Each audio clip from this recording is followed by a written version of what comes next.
Well, first off, I grew up here. Philadelphians are incredibly direct. The biggest joke I've said to people in other areas is, I'm not angry, I'm from Philadelphia, because we're so direct in the way we approach every situation with simple problem solving. With us, city government has been fantastic.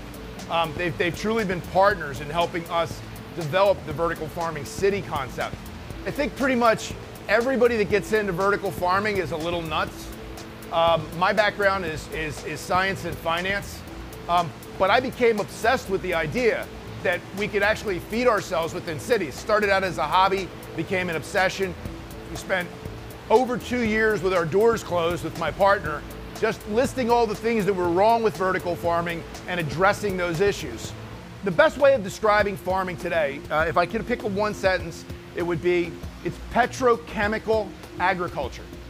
All farming is based on an oil molecule. We use pesticides, which is another word for poison. We use herbicides, which is another word for poison. We transport our food 1,000 miles or 3,000 miles in refrigerated trucks, all right? Think about all the money and energy, and think about what we're doing to the environment just to get the food to a city. Consider this. If I take that money that's spent on petrochemical farming and instead shift it over and spend it on sustainable energy solutions, what we effectively do is reduce the price of food. We don't use pesticides at all. So this is one of the fathers of the plants we developed, which is called the Terminator. And the Terminator continues to eat no matter what is happening. It just eats and eats and eats. And that's good for us, because what that does is it's an assurance that we have, and we interdisplace these between our racks, so we really don't have a bug population. We get to figure out how to do things that junk scientists say can't happen.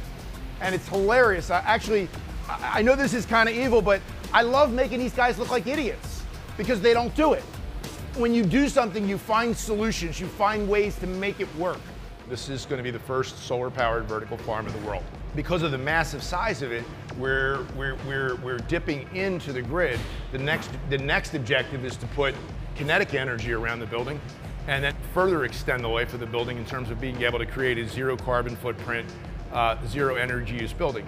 You know, we started working on solar-powered solutions, and people are saying it can't work, yet we're doing it, yet we're moving forward. We're also utilizing water recapture, rainwater recapture on this building. Everyone in the world has been looking to do this and no one has done it. So here we go.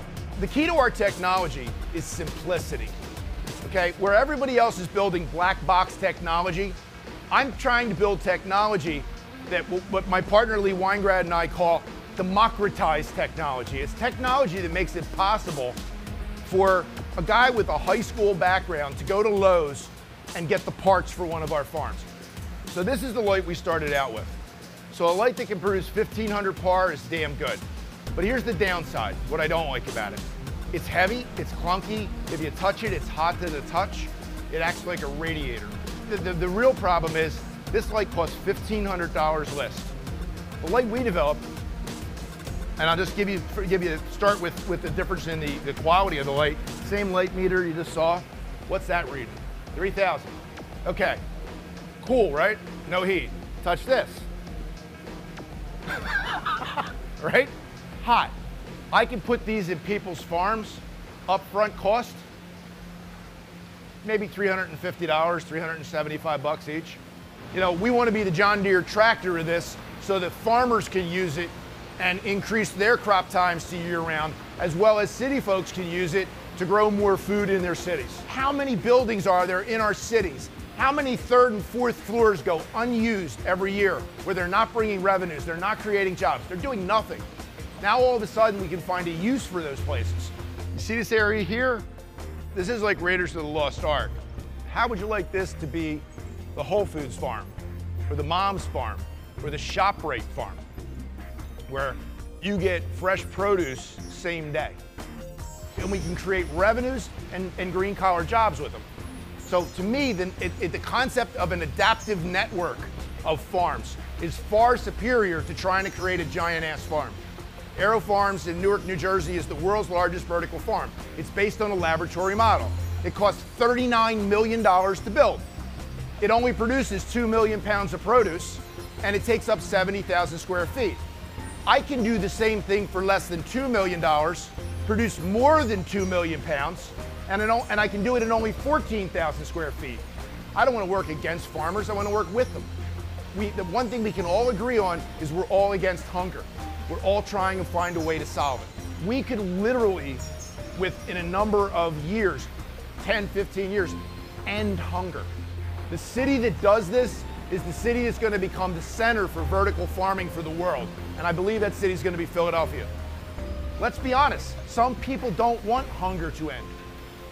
They don't, because they have a vested interest in the current system. So it's going to be a bit of a struggle there. That's okay. The best way to win that struggle is to make sure that everyone has the technology.